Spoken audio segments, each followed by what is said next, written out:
자, 그러면 제54절 본래적인 존재 가능의 현존재적인 증명과 결단성 파트부터 보도록 하겠습니다. 하이데거가 그 2편 에서 이제 그 문제 삼는 서두가 뭐였죠? 바로 우리가 현존재를 근원적으로 살펴봤는가? 근원적이라고 하는 것은 그 전체성과 본래성에서 살펴봤는가? 라는 거죠. 전체성 이야기는 우리가 삶과 죽음 이야기하면서 탄생과 죽음이라고 하는 차원에서 지난번에 죽음 이야기를 했습니다. 죽음을 향한 존재라고 하는 제목으로 살펴보았고요. 그 다음에 본래성의 문제가 나오는 거죠. 본래성. 그래서 어떻게 보면 2장은 이런 그 1장이 전체성과 관련된 이야기였다면 2장은 이 본래성과 관련된 내용이라는 거죠. 그래서 본래적인 존재 가능을 어떻게 우리가 증명할 것인가. 그러다 보니까 이제 그 양심과 결단성의 문제가 나오게 된다는 거죠.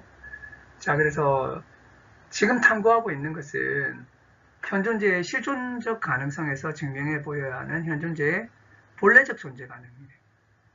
본래적 존재 가능을 실존적 가능성에서 증명해 보여야 된다라고 하는 이 과제를 이야기하고 있다는 것입니다. 그래서 이렇게 그 증명을 하게 되면 본래적인 자기 존재 가능을 이해할 수 있게 해줘야 된다는 거죠. 이걸 이야기하는데 양심과 결단성 이야기가 나오게 된다는 거죠. 우리가 이제 존재화 시간에서 자기 자신이라는 표현을 통해서 현존재의 누구에 대한 대답을 했습니다. 우리 앞에서 그 1편에서 이야기를 했었죠. 근데 현존재의 누구는 우선 대개 존재화 시간에 자주 나오는 말이죠. 그들 자신이라는 것입니다. 이거 그들 자신은 이제 그들이랄 때 이것은 다스 만을 말하는 거죠. 세인, 과거에는 세인이라고 부르기도 하거나 뭐 일상인 이렇게. 하지만 이제 격에서 알 수 있듯이 이것은 사람이라기보다는 일종의 여론과 같은 것이죠. 자, 그러면 이제 이 그들 자신으로 살아가는 것은 대체로 비본래적이었습니다. 비본래적 자기인 거죠, 이게. 그들 자신은 비본래적인 자신입니다.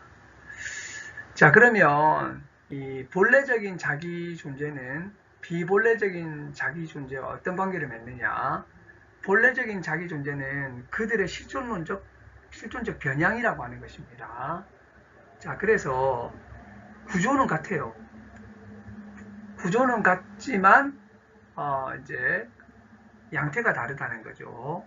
그래서 이 비본래적인 자기도 매우 귀중하다는 것입니다. 자, 이게 똑같은 구조를 가지는데 본래적이냐 비본래적이냐의 문제지 완전히 별개의 것이 아니라고 하는 거죠. 그래서 이 상태를 이제 변양이라고 부르는 거죠. 변양. 그래서 이 변양을 실존론적으로 규정해야겠다. 이 비본래적인 자기와 본래적인 자기의 관계를 실존론적으로 규정해야겠다. 이야기를 하고 있는 것이죠. 자, 그래서 이제 이 그들이라고 하는 다스만을 보게 되면 이 다스만이 어떤 일을 하냐면 현존재의 존재 가능을 결정해 버리게 됩니다. 그래서 이 그들에 의해서 현존재는 가능성의 장악을 박탈당했다는 거예요. 이 그들이 현존재의 가능성을 박탈하면서 현존재가 선택해야 될 짐도 면제해줬어요. 너 선택 안 해도 돼. 내 말 따르면 된다는 거죠. 그걸 은닉하게 됐다는 거죠. 그래서 이렇게 현존재는 자기 자신을 그들 속에서 상실했다는 것입니다. 이렇게 상실한 자기 자신을 되찾아와야 된다는 거죠. 어떻게 되찾아와야 되느냐? 선택을 만회해야 되는데 이 선택의 만회란 것은 뭐냐면 선택하기를 선택해야 된다는 것입니다. 지금까지는 선택을 그들에게 넘겨버렸다는 거죠. 그랬던 선택을 만회해가지고 이제 선택하기를 선택해야 된다라고 이야기를 하고 있습니다. 자, 그렇게 선택하기를 선택해야 되는데 문제는 현존재는 자기를 상실했다는 것입니다. 그래서 자기 자신을 먼저 발견해야 된다는 거죠. 그리고 자신이 이제 가능성에서부터 내보여져야 된다는 것입니다. 이런 역할을 하는 것이 뭐냐면 바로 양심의 소리가 있다는 거죠. 우리가 그들 자신의 매몰돼 가지고 살아가고 있는데 자신을 발견하게 하고 자신이 가능성으로부터 내보여지게 되고 자기 존재 가능에 대해서 부르는 그런 것이 있어야 되는데 있다는 것입니다. 바로 양심의 소리라는 거죠. 그래서 이 양심의 소리를 순수 실존론적으로 탐구해야 된다라고 하는데 하이데거가 말하는 양심을 우리가 실존론적 양심이라고 부를 수 있겠죠. 이거는 이제 그 도덕적이거나 이런 종교적인 양심하고는 상당히 다르다는 것입니다. 그래서 이제 어떻게 보면 여기에서 논의되는 것은 뭐 잘못된 행동을 해서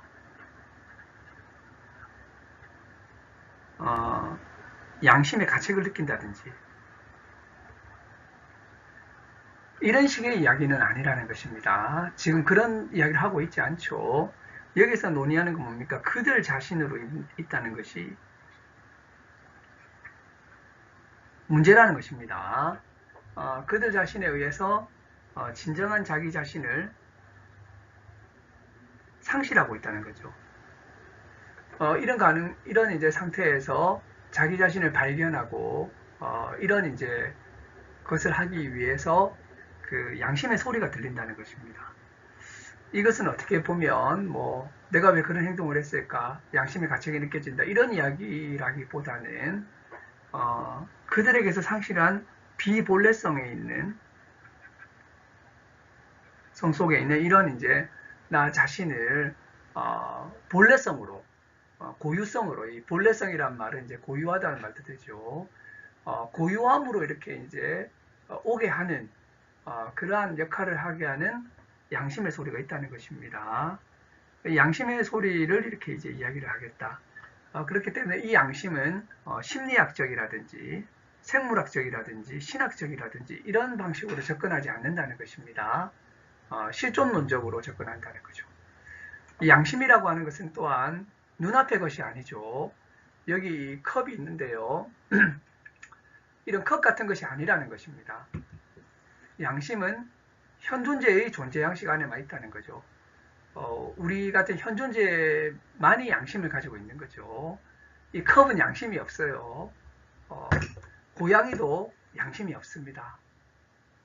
고양이가 그들 고양이에게 내가 상실돼 가지고 내가 본래적인 자기 고양이를 찾아야겠다 이런 식으로 고민하게 되면 아마 그 고양이에게도 양심이 있겠죠. 하지만 이것은 이제 확인이 잘 안 되고 있고 하이데거가 보기에는 양심은 현존재의 존재 양식만 있고 현사실적 실존과 함께 현사실로서 알려져 있다는 것입니다. 우리 이제 현존재의 사실성으로 우리만 이런 걸 지금 가지고 있는 것이죠. 양심은 어떤 것을 이해하게 해주고 양심은 열어 밝히게 해주는데요. 이 양심을 뭐라고 부르냐면 현존재의 열어 밝혀져 있음 안으로 되돌려져야 된다. 그래서 다시금 또 이제 열어 밝혀져 있음 그리고 이제 이 개방성을 말하는 거죠. 이 존재화 시간에서 매우 중요한 이런 이제 그 개념이라고 할 수가 있겠습니다. 이 열어 밝혀져 있음과 현의 구조 뭐였죠?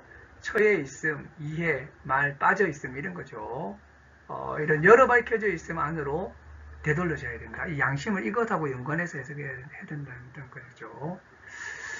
그래서 이제 양심을 보니까 양심은 부름이더라.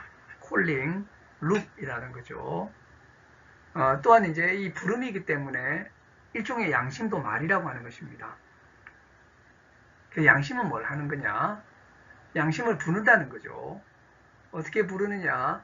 그들 자신의 매몰된 현존재를 가장 고유한 자기 존재 가능으로 불러내는 성격을 가진다는 거죠. 그리고 이제 가장 고유한 탓이 있음으로 불러 세우면서 양심의 성격은 뭐냐면 바로 부름의 성격을 가지고 있다는 것입니다.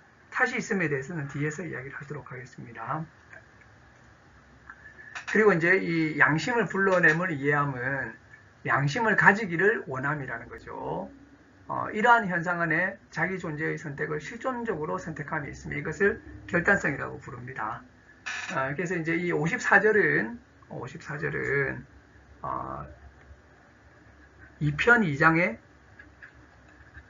서론으로서 이런 이야기들이 다 이야기가 된다는 거죠. 그래서 양심의 소리를 순수 실존론적으로 탐구하는 것이 뭐 내용으로 있고, 그 다음에 양심이라고 하는 것을 이렇게 심리학적으로, 생물학적으로, 신학적으로 해석하는 것은 배제되는 것이고, 양심이라고 하는 것이 이제 염려하고 어떤 관계를 가지게 되는가.